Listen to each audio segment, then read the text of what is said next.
Man is the only creature who has a choice in food. Right? Isn't it obvious? The lion has no choice. The elephant has no choice. The fish has no choice. The bird has no choice. The rabbit or the cow have no choice. They will eat what they are prakritically. You could call that nature. I don't want to equate nature with prakriti, but that's the common equation. So I'll proceed with it.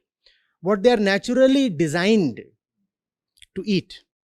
Man is the only one who has a choice in everything. Prakriti didn't tell man to raise houses for himself, but man raises houses. Prakriti didn't tell man to fly to the Mars or to the moon, but man flies to Mars or the moon. Man has a choice.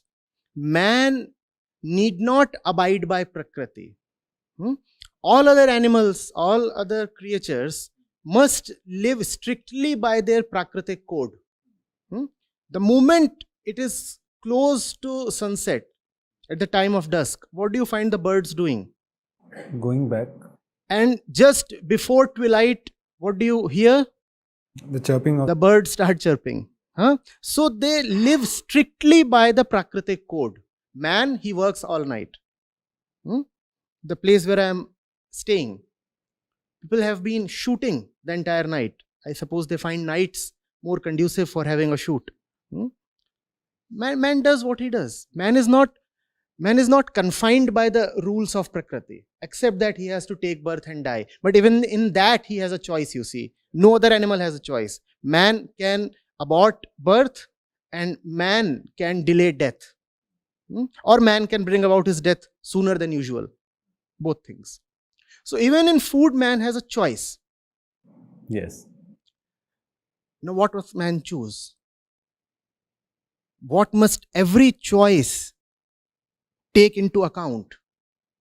Man is fundamentally restless, is he not? Yes. So every choice must be in a way that it brings rest and peace to man. Are you getting it?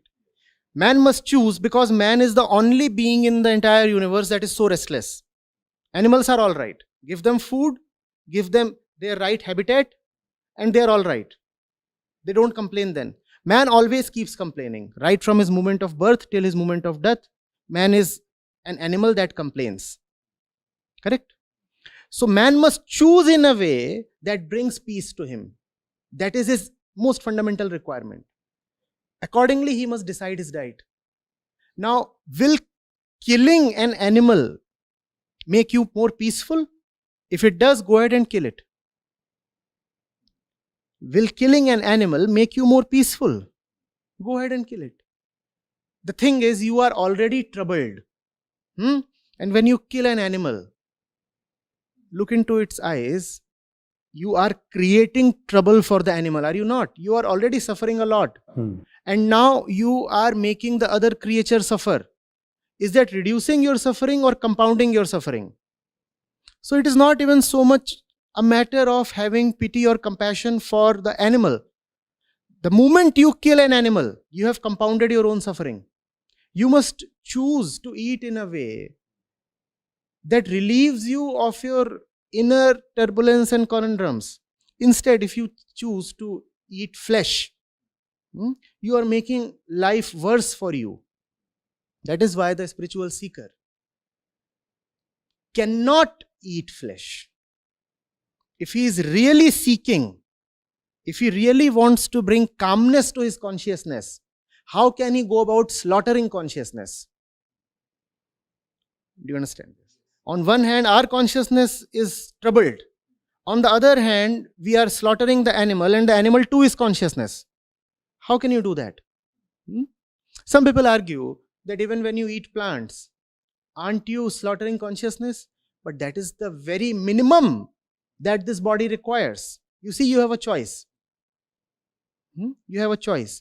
And living on this earth, everything is relative. No choices can be absolute. So living on this earth, eating a leaf or a fruit is the minimum that you require for physical survival, to the extent physical survival is needed. So that is something that you will have to do. But even in that, the best way to live would be to live not through a farm, but to live through an orchard. Fruits and leaves. When you live on fruits and leaves, and there can be abundant diversity in that, then you don't really have to kill a tree. The present mode of feeding populations is through agriculture. And agriculture is quite violent. Not as violent as meat consumption, but still there is a lot of blood involved in agriculture as well. You getting? So when people say, blood involved in agriculture, I didn't understand. You see, you cannot raise crops without first clearing fields. For people to eat, first of all, forests must be cleared away. And when you clear away a forest, you have made so many species to go extinct. You won't even realize that your simple potato or chapati is soaked in blood, but it is. Obviously, that is nothing in comparison to the violence that happens when you eat meat. But what I'm saying is, in response to the argument that even vegetable consumption involves a certain level of violence, I agree to that. Even a vegetarian diet involves a certain level of violence.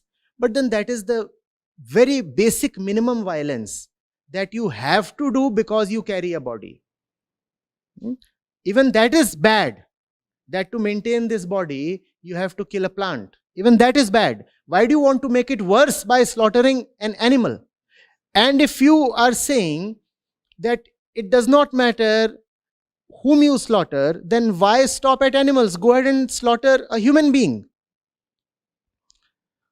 The question is, why don't we eat human beings? We don't eat human beings because they carry a certain consciousness. By the same logic, you should not kill animals. And if you say that consciousness does not matter, then go ahead and eat human beings as well. But even the most prolific meat eater does not eat human beings. So just as you can spare human beings, please try sparing animals as well. And try sparing plants as well. Try eating in a way that involves minimum destruction of plant life. Yes.